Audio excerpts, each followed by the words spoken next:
છે. જો તમે અહીં બેસશો તો મારા સાસુ સસરા ક્યાં બેસશે?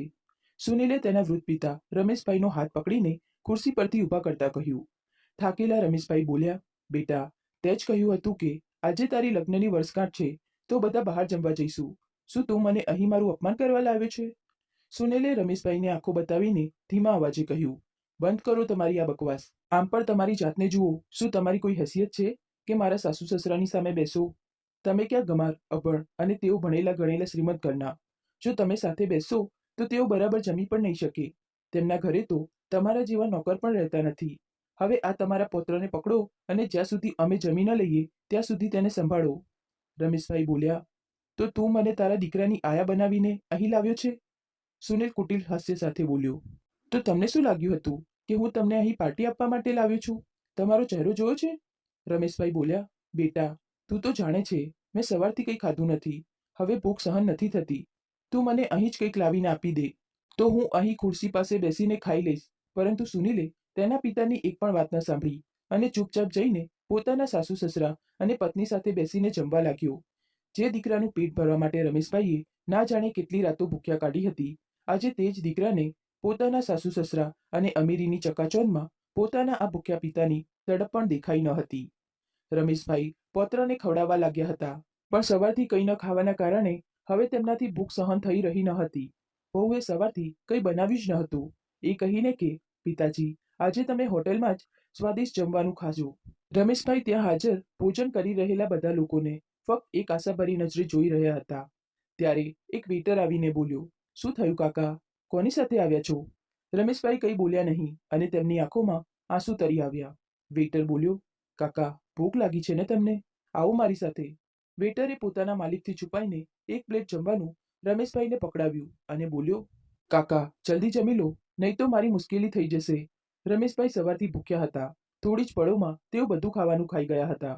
હવે જઈને તેમની આત્માને શાંતિ મળી હતી. ત્યાં જ હોટલનો માલિક તેમનો કોલર પકડીને બોલ્યો, ડોસા, શરમ નથી આવતી તને ચોરી કરતા? રમેશભાઈ હાથ જોડીને બોલ્યા, બેટા, માફ કરી દે, બહુ ભૂખ લાગી હતી. ડોસા, મેં કંઈ ધર્મશાળા નથી ખોલી, સમજ્યા? આના પૈસા શું તારો બાપ ભરશે? રમેશભાઈ બોલ્યા, બેટા, હું તારા પૈસા અપાવી દઈશ. મારો દીકરો ત્યાં બધાની સાથે જમી રહ્યો છે. રમેશભાઈ દીકરા પાસે પૈસા લેવા પહોંચ્યા તો દીકરો બધાની સામે તેમને ધક્કો મારતા બોલ્યો, હું આ ભિખારીને નથી ઓળખતો. ખબર નહીં ક્યાંથી આવી જાય છે. દીકરાની વાત સાંભળીને રમેશભાઈની આંખોમાં આંસુ આવી ગયા. તેઓ આશાભરી આંખોથી દીકરાને જોતા રહ્યા. પરંતુ દીકરો પોતાના સાસુ સસરા અને પત્ની સાથે કારમાં બેસીને ઘર માટે નીકળી ગયો. તે હોટલનો માલિક બોલ્યો, આ ડોસાએ જે ભૂલ કરી છે તેના વળતરમાં તેનાથી બધા વાસણો સાફ કરાવો. રમેશભાઈએ ભીની આંખોથી બધાના એઠા વાસણો ભેગા કર્યા અને તેમને સાફ કરવા લાગ્યા. આજે વારંવાર તેમની આંખો ભીની થઈ રહી હતી. ત્યારે તે વેટર તેમની પાસે આવીને બોલ્યો, લાવો કાકા, હું કરી દઉં છું. મને માફ કરી દેજો. હું માલિક સામે કંઈ બોલી શક્યો નહીં. રમેશભાઈ ભીની આંખોથી બોલ્યા, બેટા, તું કેમ માફી માંગી રહ્યો છે? તે તો આ ઘરડાનું પેટ ભર્યું હતું, કોઈ પાપ નહોતું કર્યું. રમેશભાઈએ તે વેટરને એક તરફ હટાવ્યો અને બધા વાસણો સાફ કર્યા. કાકા, હવે તમે ઘરે જાઓ, હું માલિકને કહી દઈશ. રમેશભાઈએ તે વેટરના માથા પર હાથ રાખીને બોલ્યા, ભગવાન કરે તું એટલો મોટો માણસ બને કે આખા શહેરમાં તારું નામ રોશન કરે. આટલું કહીને તેઓ ભીની આંખોથી ઘર તરફ ચાલ્યા ગયા. રમેશભાઈની હાલત જોઈને તે વેઇટરની આંખોમાં પણ આંસુ આવી ગયા હતા. તેઓ ઘરે પહોંચ્યા તો દીકરાએ તેમને દરવાજા પર પગ મૂકવા જ ન દીધો અને દૂરથી જ બોલ્યા, ખબરદાર પિતાજી, જો હવે તમે આ ઘરમાં પગ મૂક્યો તો. દક્ષા બોલી, શરમ ના આવી ડોશાને?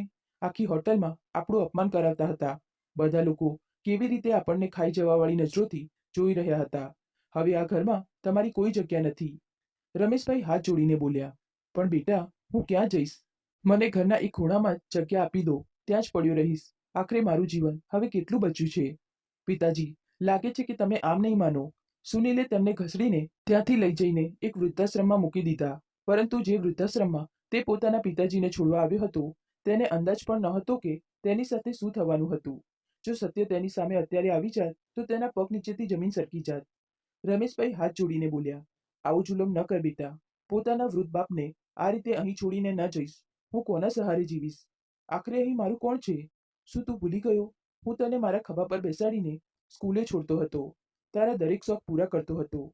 મેં મારા પગમાં ચપ્પલ ન પહેર્યા, પણ તારા માટે ક્યારે કોઈ વસ્તુની કમી ન થવા દીધી. અને આજે તું તારા બાપને ઘરેથી ઘસડીને અહીં વૃદ્ધાશ્રમ લઈ આવ્યો, ફક્ત તારી પત્નીના કહેવાથી? નહીં બેટા, આવો અન્યાય ન કર. રમેશભાઈ પોતાના દીકરા સુનિલથી રડી રડીને વિનંતી કરી રહ્યા હતા. સુનિલે તેમને પોતાનાથી દૂર કરતા કહ્યું, બસ કરો તમારું આ નાટક. અને યાદ રાખો, અહીં નહીં રહો તો કોઈ દિવસ રસ્તા પર ચાલતી ગાડીઓ નીચે આવી જશો અને ભૂખ્યા મરી જશો, પણ હું મારા ઘરે નહીં લઈ જાઉં. અરે, તમારા રહેવાથી આખા ઘરની શોભા જ ખતમ થઈ ગઈ છે. તમારા હોવાથી હું મારા મિત્રોને ઘરે નથી લાવી શકતો. ઉપરથી દક્ષાના અલગ જ ડ્રામા હોય છે કે તે તમારા માટે જમવાનું નહીં બનાવે, તમારા ગંદા કપડાં નહીં ધોવે. કંટાળી ગયો છું હું આ બધા ડ્રામાથી. સાચું જ કહ્યું છે કે તમારી સાચી જગ્યા વૃદ્ધાશ્રમ છે. જો મારો બસ ચાલતો તો કોઈ રેલવે સ્ટેશન પર છોડી આવત ભીખ માંગવા માટે. આલો તમારો સામાન અને ચૂપચાપ અંદર જતા રહો. રમેશભાઈ બોલ્યા, બેટા, આ શહેર મારા માટે અજાણ્યું છે.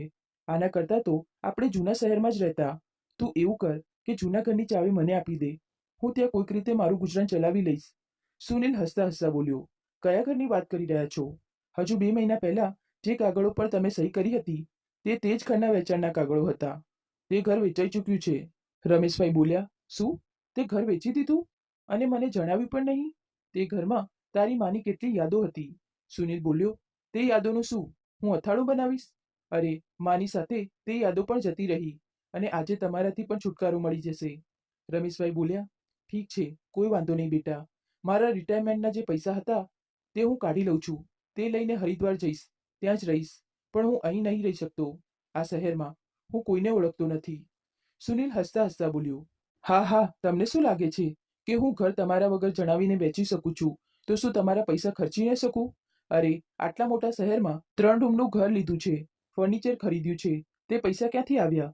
અને આમ પણ તમારા મર્યા પછી બધી સંપત્તિ મારી જ હતી, તો તમારા જીવતા જ મેં લઈ લીધી.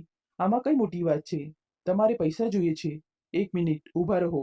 સુનિલે પોતાના ખિસ્સામાંથી 500ની નોટ કાઢી અને તેમના હાથમાં પકડાવતા બોલ્યા, આ લો, આજ સુધી જે તમે મારા માટે કર્યું છે તેનું વળતર છે આ. આટલું કહીને સુનિલ ત્યાંથી ચાલ્યો ગયો. રમેશભાઈ પોતાના દીકરાને જતા જોઈ રહ્યા હતા અને વિચારી રહ્યા હતા, શું આજ દિવસ માટે ભગવાને મને દીકરો આપ્યો હતો? કદાચ મેં કંઈ પાપ કર્યું હતું જે આ મારો દીકરો છે. આટલું વિચારતા વિચારતા તેઓ આશ્રમના દરવાજા પર જઈને પડી ગયા. અચાનક પડવાના અવાજથી આશ્રમની અંદરથી કેટલાક લોકો દોડીને આવ્યા. ત્યાં સુધીમાં સુનિલની ગાડી ત્યાંથી જતી રહી હતી. બધાએ આશ્રમના બહારના ગેટમાં રજિસ્ટરમાં જ્યારે જોયું તો ત્યાં ફક્ત રમેશભાઈનું નામ લખ્યું હતું. પહોંચાડનારનો કોઈ પતો ન હતો. બહુમતી તેમને આશ્રમની અંદર લઈ જવામાં આવ્યા. ડોક્ટરને બતાવવામાં આવ્યું તો ડોક્ટરે કહ્યું કે આઘાતના કારણે શરીરના ડાબા ભાગમાં પેરાલિસિસનો હુમલો થયો છે. સમય વીત્યો. ડોક્ટરના ઈલાજમાં રમેશભાઈ હવે પલંગ પર જ રહેતા હતા. બહુ મુશ્કેલીથી કંઈ કહી શકતા હતા. આમાં 6 મહિના વીતી ગયા. એક દિવસ આશ્રમના ડોક્ટર આરતી વિદેશથી પાછી આવી, જે આ વૃદ્ધાશ્રમ ચલાવે છે. તેના આવતા જ આશ્રમની રિસેપ્શનિસ્ટ કહ્યું, મેડમ, તમે રજા પર હતા. આ દરમિયાન કોઈ માણસ પોતાના વૃદ્ધ પિતાને અહીં છોડી ગયો. તેમની હાલત બહુ ખરાબ હતી અને આજ સુધી તેમને જોવા માટે કે તેમના હાલચાલ પૂછવા માટે પણ કોઈ આવ્યું નહીં. મુશ્કેલી એ છે કે વૃદ્ધ કાકા કંઈ જણાવતા નથી. હવે શું કરીએ? આટલા દિવસો સુધી કોઈ પરિચય વગર કેવી રીતે કોઈને અહીં રાખી શકીએ? કોઈ તો નથી તેમનું ગેરંટી લેવા વાળું. આરતી બોલી, શું ઘરડા કાકાને કોઈ અહીં રાત્રે છોડી ગયું અને કોઈ પણ લેવા આવ્યું નહીં? કેવા નિર્દય બાળકો હશે જે પોતાના પિતાને રાતના અંધકારમાં છોડી ગયા. જ્યારે માણસને વૃદ્ધાવસ્થામાં પોતાના બાળકોની જરૂર હોય છે ત્યારે કોઈ પોતાના માતા પિતા સાથે આવું વર્તન કેવી રીતે કરી શકે છે? તે વૃદ્ધ કાકાએ કંઈ જણાવ્યું કે ક્યાંથી આવ્યા છે, શું નામ છે, જેથી તેમનો પતો લગાવી શકાય? નહીં મેડમ, અમે બધાએ બહુ કોશિશ કરી પણ ઘરડા કાકા કંઈ કહેતા જ નથી. બસ ક્યારેક ક્યારેક મોઢામાંથી બબૂની શબ્દ કાઢે છે, પણ અમારા પલ્લે તો કંઈ નથી પડતું. આરતી બોલી, બબૂની? આ શબ્દ સાંભળતા જ આરતીના દિમાગમાં જાણે કોઈએ જોરથી ઘંટડી વગાડી હોય અને તેને કંઈક યાદ અપાવવાની કોશિશ કરી રહ્યું હોય કે ક્યાંક આ તે તો નથી. આરતી બોલી, ક્યાં છે તેઓ? કયા રૂમમાં તેમને રાખવામાં આવ્યા છે? જલ્દી મને લઈ ચાલો. આરતી દોડતી દોડતી ગેલેરીમાં આમ તેમ તેમને શોધવા લાગી અને જ્યારે તે બેડ પાસે પહોંચી તો સૂકી લાકડીમાં કપડાથી લપેટાયેલા રમેશભાઈ પણ જ્યારે તેની નજર પડી તો તેનું હૃદય ઝડપથી ધબકવા લાગ્યું અને તેના મોઢામાંથી નીકળ્યું, હા, આ તો તે જ છે, પણ આટલી ખરાબ હાલતમાં? તેમને કંઈ ખાવા આપ્યું છે કે નહીં? તેમને મગની દાળ બહુ પસંદ છે. જલ્દી મગની દાળમાં ગરમ રોટલો પલાળીને મસલીને લઈ આવો. અને આ શું, હજુ સુધી ગ્લુકોઝ પણ ચડાવ્યું નથી? ગ્લુકોઝ ચડાવો જેથી થોડી તાકાત મળે. પછી આરતી તેમને પોતાના હાથોથી ખવડાવવા લાગી. તેની આંખોમાં આંસુ તરી આવ્યા અને તે દિવસ યાદ કરવા લાગી જ્યારે તે બીજા શહેરના અનાથ આશ્રમમાં રહેતી હતી અને તેની બાજુમાં જ એક નાની સ્કૂલ હતી અને ત્યાં જ બાજુના ઘરમાં રમેશભાઈ પોતાની પત્નીના મૃત્યુ પછી પોતાના દીકરા સુનિલ સાથે રહેતા હતા. બિચારા કોઈ રીતે જમવાનું બનાવતા અને સુનિલનું પેટ ભરતા અને તે જ સ્કૂલમાં પટાવાળાની નોકરી કરતા હતા. એક દિવસ જ્યારે તેઓ સુનિલને લઈને ઘરે જઈ રહ્યા હતા, સામે કોટન કેન્ડી વેચનાર ઊભો હતો. સુનિલ તેને લેવાની જીદ કરી રહ્યો હતો અને ત્યાં જ આરતી આશ્રમના ગેટ પર એકલી ઊભી લલચાઈ નજરોથી કોટન કેન્ડીને જોઈ રહી હતી. રમેશભાઈને તેના પર દયા આવી. તેમણે 2 ખરીદ્યા અને એક સુનિલને આપ્યો અને બીજો આરતીને પકડાવ્યો. લે બબુની, તું પણ ખા, સુનિલ બોલ્યો. પિતાજી, તમે મારા પિતા છો, આને કેમ આપી રહ્યા છો? રમેશભાઈ બોલ્યા. દીકરા, જેમ તને ભગવાને બનાવ્યો છે તેમ આને પણ બનાવ્યું છે. ભગવાને તારી દેખભાળ માટે મને ધરતી પર મોકલ્યો, પણ આ બાળકી માટે કદાચ કોઈ નહીં આવ્યું. ધીમે ધીમે આરતી અને રમેશભાઈનો એક સંબંધ બનવા લાગ્યો અને તેમના સંબંધથી સુનિલ ખુશ ન હતો. તે આરતીને બિલકુલ પસંદ કરતો ન હતો. રમેશભાઈ આશ્રમના લોકોને કહીને ક્યારેક ક્યારેક આરતીને પોતાના ઘરે લઈ આવતા અને પોતાના હાથોથી રોટલી બનાવીને ખવડાવતા. એક દિવસ રમેશભાઈ બોલ્યા, ખબર છે આરતી, આપણો સુનિલ ભણી ગણીને એન્જિનિયર બનશે અને તું શું બનીશ બબુની? આરતી તોતડા અવાજમાં બોલી, બાબા, હું ડોક્ટર બનીશ. તેઓ હસીને કહેતા, અચ્છા, અમારી બબુની ડોક્ટર બનશે? પછી જ્યારે અમે વૃદ્ધ થઈ જઈશું અને બીમાર પડી જઈશું તો અમને દવા આપીશ? આપીશ ને બબુની? હા પિતાજી, ડોક્ટર બનીશ અને તમને દવા પણ આપીશ. પણ હું ડોક્ટર કેવી રીતે બનીશ? રમેશભાઈ તેના માથા પર હાથ ફેરવતા અને કહેતા, બેટા, તું ખૂબ મહેનત કરીશ અને તારા ક્લાસમાં પહેલા આવીશ તો જરૂર ડોક્ટર બનીશ. તું ડોક્ટર બનજે અને સુનિલ એન્જિનિયર બનશે. પછી તું મને દવા આપજે અને સુનિલ મારી દેખભાળ કરશે. નહીં પિતાજી, તમે આને વધારે પ્રેમ કરો છો, તો આજ તમારી દેખભાળ કરશે, સુનિલ ગુસ્સામાં કહીને પગ પછાડવા લાગ્યો. રમેશભાઈ તેને પ્રેમથી સમજાવવા લાગ્યા. આખરે તે પણ એક બાળક જ હતો. ધીમે ધીમે સમય વીતવા લાગ્યો. દિવસે દિવસે આરતી હોશિયાર થતી રહી. દર વર્ષે પોતાના ક્લાસમાં પહેલી આવવા લાગી અને શિક્ષકોની શાબાશી મળવાથી તેનો ઉત્સાહ વધતો ગયો અને એક દિવસ ડોક્ટર માટે તેની પસંદગી થઈ ગઈ. તે બીજા શહેરમાં ભણવા માટે જવા લાગી. તે દિવસે તે રમેશભાઈને વળગીને ખૂબ રડી અને બોલી, પિતાજી, હું કહેવા માટે અનાથાશ્રમમાં જરૂર રહેતી હતી, પણ તમારા હોવાથી મને ક્યારેય અનુભવ જ ન થયો કે હું અનાથ છું. ત્યાં હું તમારા વગર કેવી રીતે રહીશ? સુનિલ ગુસ્સામાં બોલ્યો, જેમ અનાથ બાળકો રહે છે તેમ જ રહીશ, અને આ તારા પિતા નથી. રમેશભાઈ બોલ્યા, સુનિલ બેટા, તારા મનમાં આટલી કડવાશ ક્યાંથી આવી ગઈ? સારું, છોડો બેટા. આરતી, અહીં રહીશ તો ડોક્ટર કેવી રીતે બનીશ? થોડા સમયની વાત છે, જ્યારે તું ડોક્ટર બની જઈશ તો આપણે બધા એક સાથે રહીશું. ભીની આંખોથી આરતીએ પિતાજીથી વિદાય લીધી. ડોક્ટરના અભ્યાસમાં એટલી વ્યસ્ત થઈ ગઈ કે ત્યાં આવવા જવાનું તેનું ઓછું થઈ ગયું. જોત જોતામાં 4-5 વર્ષ વીતી ગયા. એક દિવસ તેને ખબર પડી કે સુનિલ તે ઘર ખાલી કરીને પિતાજી સાથે ગામ ચાલ્યો ગયો. તો તેને બહુ આઘાત લાગ્યો. પછી જ્યારે તેને ડોક્ટરની ડિગ્રી મળી તો તેણે પિતાજીને બહુ યાદ કર્યા. આરતીએ તેમને શોધવાની બહુ કોશિશ કરી, પણ કોઈએ પણ તેમના ગામનું પતું ઠેકાણું કંઈ પણ ખબર ન હતી, જેના કારણે તે ફરી ક્યારે પિતાજીને મળી શકી નહીં. અચાનક રિસેપ્શનિસ્ટના અવાજથી આરતીનું ધ્યાન ભંગ થયું. મેડમ, તેમણે જમી લીધું છે, હવે તમે તમારી કેબિનમાં જઈ શકો છો, હું જોઈ લઈશ. આરતી બોલી, આજે આટલા વર્ષો પછી મારા સામે આ હાલતમાં? તે ધીમેથી રમેશભાઈના કાન પાસે જઈને બોલી, પિતાજી, પિતાજી, જુઓ, તમારી ઈચ્છા હતી ને કે હું ડોક્ટર બનું.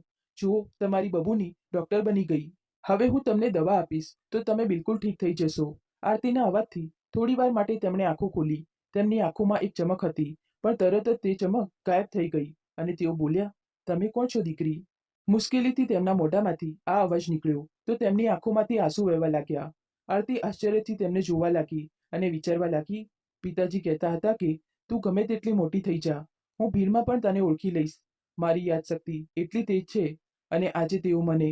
આરતીની આંખોમાંથી આંસુ વહેવા લાગ્યા અને તે તેમનું કપાળ પંપાળવા લાગી.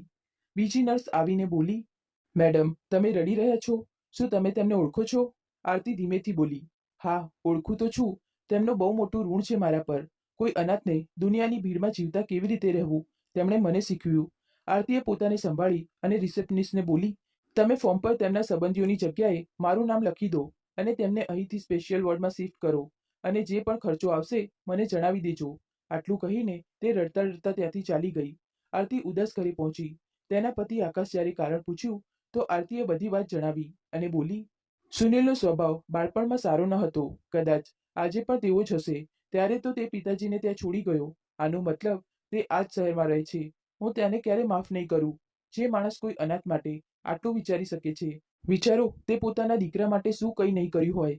હું તેને પોતાનો ભાઈ સમજતી હતી, વિચારતી હતી કે ક્યારેક મળશે તો તેની શક્ય મદદ કરીશ, કારણ કે પિતાજીએ જે મારા માટે કર્યું તે હું ક્યારેય ભૂલી શકતી નથી. આકાશ બોલ્યો, જે પોતાના પિતાનો સગો ન થયો તે તારા જેવી અનાથનો ક્યારેય સગો નહીં થાય. છતાં પણ તું જે કંઈ કરવા માંગે છે હું તારી સાથે છું. બીજા દિવસે આકાશ આરતી સાથે વૃદ્ધાશ્રમ પહોંચ્યો તો રમેશભાઈને ત્યાં જોઈને તેના પગ નીચેથી જમીન સરકી ગઈ, કારણ કે કેટલાક મહિના પહેલા રમેશભાઈએ જ તેને મોટો માણસ બનવાનો આશીર્વાદ આપ્યો હતો. કદાચ આ જ કારણે આજે તે આ લાયક છે કે તેમના જેવા કેટલાય લોકોને રોજ મદદ કરે છે. અહીં સુધી કે તેણે પોતાના શહેરમાં પોતાની એક નવી હોટલ પણ ખોલી લીધી. તે તો અવારનવાર રમેશભાઈને યાદ કરતો હતો, વિચાર્યું હતું કે ક્યારેક મળશે તો તેમનો આભાર વ્યક્ત કરશે, પરંતુ ખબર ન હતી કે તેઓ આ હાલતમાં મળશે. તેની આંખો ભરાઈ આવી. આરતીને જ્યારે તેણે બધું સત્ય જણાવ્યું તો તેનો ગુસ્સો સાતમા આસમાને ચડી ગયો. આરતીએ હોસ્પિટલમાં પિતાજી સાથે એક વિડીયો બનાવ્યો અને તેમાં સુનિલ માટે એક સંદેશ મોકલ્યો. સુનિલ, કદાચ તને હું યાદ નથી, હું આરતી છું, જે તારા ઘરની બાજુના અનાથ આશ્રમમાં બાબાની બબુની હતી. પિતાજીની બધી જવાબદારી હું ઉઠાવવા માંગુ છું. બસ તારી મંજૂરી જોઈએ. જો તું મને મળી શકે તો મને બહુ સારું લાગશે. આરતીએ જાળ બિછાવી અને સુનિલ તેમાં ફસાઈ ગયો. એક દિવસ સુનિલની પત્ની દક્ષા બોલી, સાંભળો, જરા જુઓ તો, આ સસુરજી સાથે આ છોકરી કોણ છે જે તમારું નામ લઈને તમને શોધી રહી છે? સુનિલ તો પહેલા ગભરાયો, પછી આરતીની વાત સાંભળીને બોલ્યો, અચ્છા, તો આ સાચે જ ડોક્ટર બની ગઈ. પિતાજીએ આ છોકરી માટે મારા પર પણ ધ્યાન ન આપ્યું. તે તો મારું નસીબ સારું હતું કે હું એન્જિનિયર બની ગયો. દક્ષા બોલી, વિચારો, આટલી મોટી ડોક્ટર છે, આપણને કેટલી મદદ કરી શકે છે, અને સારું છે કે પિતાજીનો બધો ખર્ચો ઉઠાવી રહી છે. જઈને તેને કહો કે પિતાજીએ જે પણ કર્યું તેનું વળતર આપે. સુનિલ પણ ઘોડા પર સવાર થઈને પહોંચી ગયો. આરતી તેને જોઈને બોલી, તું બિલકુલ બદલાયો નથી. આજે પણ તારા ચહેરા પર ગુસ્સો અને ઈર્ષાની ભાવના સ્પષ્ટ દેખાઈ રહી છે. મને તારાથી ફક્ત એક જ ફરિયાદ છે, આખરે તે પિતાજી સાથે આવું વર્તન કેમ કર્યું? રમેશભાઈ જેવો સુનિલને જોયો તેમના શરીરમાં હલચલ થવા લાગી. આરતી બોલી, આટલા દિવસોથી આ સૌની જેમ હતા, તને જોતા જ તેમના શરીરમાં જીવ આવી ગયો, અને તું તેમને આમ જ અહીં એકલા છોડીને ચાલ્યો ગયો? કોઈ પોતાના પિતા સાથે આવું કેવી રીતે કરી શકે છે? સુનિલ અચકાતા બોલ્યો, તારી પાસે શું પુરાવો છે કે હું તેમને છોડીને ગયો હતો? તું પોતે જ કહે છે કે તેમણે તારા માટે બહુ કંઈ કર્યું છે, તો કર આ વૃદ્ધની સેવા. હું તેની લાચારીની કોઈ જવાબદારી લઈ શકતો નથી. આરતીએ સુનિલને એક જોરદાર તમાચો માર્યો અને બોલી, આજે પોતાના પગ પર ઊભા થઈ ગયા છો તો આ તમારા માટે લાચાર થઈ ગયા? તે તેમના બધા પૈસા હડપીને તેમને અહીં છોડી ગયો. તેમની પાસે તો એટલું હતું કે તું તેમની જવાબદારી ન ઉઠાવત તો પણ તેઓ આરામથી પોતાનું જીવન પસાર કરી શકત. સુનિલ અચકાતા બોલ્યો, તું કહેવા શું માંગે છે? મેં ધોકો કર્યો? આ બધું જણાવવા માટે તે મને અહીં બોલાવ્યો છે, અને કર્યો પણ છે, તો શું કરી લઈશ તું? ત્યારે આકાશ આવ્યો અને બોલ્યો, ભાઈ, અમે તો કંઈ નહીં કરીએ, પરંતુ પોલીસવાળા અને સંસ્થાવાળા તમારી સાથે જરૂર કંઈ કરી શકે છે. સુનિલે કહ્યું, મારા બાપની ભલાઈના બદલે તે આ કર્યું? આરતી બોલી, હું તને અહીં પિતાજીની જવાબદારી લેવા માટે નહોતી બોલાવતી, બસ એ જણાવવા માટે બોલાવી રહી હતી કે આજે તું તારા માતા પિતા સાથે ખોટું કર્યું છે, કાલે તારો દીકરો પણ તારી સાથે કરશે, કારણ કે તે અને આખી દુનિયા તને જોઈ રહી છે. સુનિલે પાછળ ફરીને જોયું તો મીડિયાવાળા સુનિલને લાઈવ વિડીયો ટીવી પર બતાવી રહ્યા હતા. સુનિલે તરત જ પોતાનો ચહેરો છુપાવી લીધો. આરતી બોલી, આખરે બાળકો એવા કર્મ કેમ કરે છે કે તેમને દુનિયાની સામે ચહેરો અને પોતાનું નામ છુપાવવાની જરૂર પડે? અરે, તમે શું જાણો માતા પિતા હોવું શું હોય છે? અમારા જેવા અનાથોને પૂછો જે તલસે છે. અમારું પણ કોઈ પોતાનું હોત, કોઈની સાથે કંઈ સંબંધ હોત. આરતીના શબ્દો સુનિલના હૃદયને ચીરતા તેના નજરોને નીચે ઝુકાવી રહ્યા હતા. તે બોલી, હું બસ આ સંદેશ આપવા માંગતી હતી કે આજે તું તારા માતા પિતાનો સગો ન થયો તો તારું પણ કોઈ નહીં થાય, કારણ કે જે પોતાના માતા પિતાનો સગો ન થયો તે પત્ની, સાસુ, સસરા અને દીકરાનો સગો કેવી રીતે હોઈ શકે? આરતીએ પોલીસ સામે રમેશભાઈની દેખભાળની જવાબદારી ઉઠાવી અને સુનિલને દરેક સંબંધથી આઝાદ કરી દીધો. પિતા સાથે છેતરપિંડી કરવાના કારણે પોલીસ સુનિલને ઉપાડીને લઈ ગઈ. લગભગ 6 મહિના પછી જ્યારે સુનિલ ઘરે પાછો આવ્યો તો અઠવાડિયાઓ સુધી સૂઈ ન શક્યો. તેણે પોતાના પિતાની બધી સંપત્તિ વૃદ્ધાશ્રમના નામે કરવાનો નિર્ણય કર્યો. દક્ષાએ બહુ હંગામો કર્યો. લડાઈ ઝઘડા પછી પણ સુનિલ પોતાના નિર્ણય પર ટકી રહ્યો, એ કહીને કે હું મારા પાપોનું પ્રાયશ્ચિત કરીશ અને હું નથી ઈચ્છતો કે મારા વૃદ્ધાવસ્થામાં મારો દીકરો પણ મને કોઈ વૃદ્ધાશ્રમમાં છોડી આવે. પિતાજી, તમે મને ઓળખી? હું તમારી બબુની. રમેશભાઈ બોલ્યા, મારી બબુની ડોક્ટર બની જ ગઈ. પાસે ઉભેલો આકાશ પણ બોલ્યો, પિતાજી, તમે મને ઓળખ્યો? તમારા આશીર્વાદના કારણે આજે હું બહુ મોટી હોટલનો માલિક છું અને તમે જાણો છો તે હોટલનું નામ મેં રમેશ હોટલ રાખ્યું છે, જે તમારા નામથી ઓળખાય છે. રમેશભાઈ સ્મિત કરીને બોલ્યા, બેટા આમ જ પ્રગતિ કરો. મારા આશીર્વાદ હંમેશા તમારા બંનેની સાથે છે. બબુની, મને પાણી પીવડાવી દે. જેવી આરતીએ તેમને પાણી પીવડાવ્યું અને પોતાનો હાથ તેમના છાતી પર રાખ્યો, તેમણે હંમેશા માટે પોતાની આંખો બંધ કરી લીધી, જાણે ન્યાયની રાહ જોઈ રહ્યા હતા. તે દિવસે આરતી ખૂબ રડી અને એક જ વાત કહેતી હતી, આજે હું અનાથ થઈ ગઈ. આખી દુનિયામાં કેટલાય પિતા હતા, પણ આજે તેઓ જતા રહ્યા અને મને અનાથ કરી ગયા. આકાશે સુનિલને રમેશભાઈના સમાચાર આપ્યા અને અંતિમ સંસ્કારની તૈયારીઓ શરૂ થવા લાગી. જ્યારે મુખાગ્નિ આપવાનો વારો આવ્યો તો સુનિલ આરતી તરફ વધતા બોલ્યો, આ અધિકાર આરતીનો છે. અસલમાં તે જ પિતાજીની દીકરી છે. તે દિવસે આરતીને લાગ્યું કે તે અનાથ ન હતી. આશા રાખું છું કે તમને વાર્તા પસંદ આવી હશે. જો વાર્તા પસંદ આવે તો વિડીયો લાઈક કરજો. જો ચેનલ પર પહેલી વાર આવ્યા છો તો સબસ્ક્રાઇબ કરીને